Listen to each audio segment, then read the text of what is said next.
Assalamu Walaikum. Hello friends, how are you? Welcome back to our another video. In this video, I am going to show you how to make circle text in Microsoft Word 2016. Let's get started. At first, we have to open a Word document. Now we want to make circle text in this document. Write something text in this document.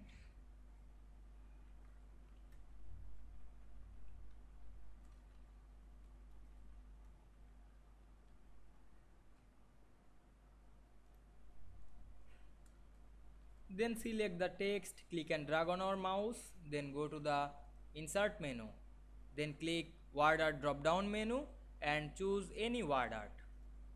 Then click the word art and go to the format menu. Then click text effect and choose transform. Now we select the circle effect. Then resize the text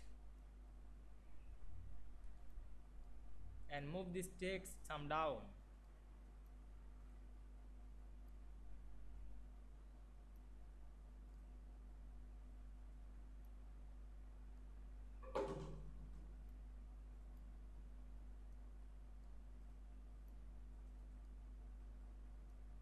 Now we can see here we make this circle text in this document very easily. I hope you enjoyed the video. Please like, comment, share and subscribe my channel. Thanks for watching.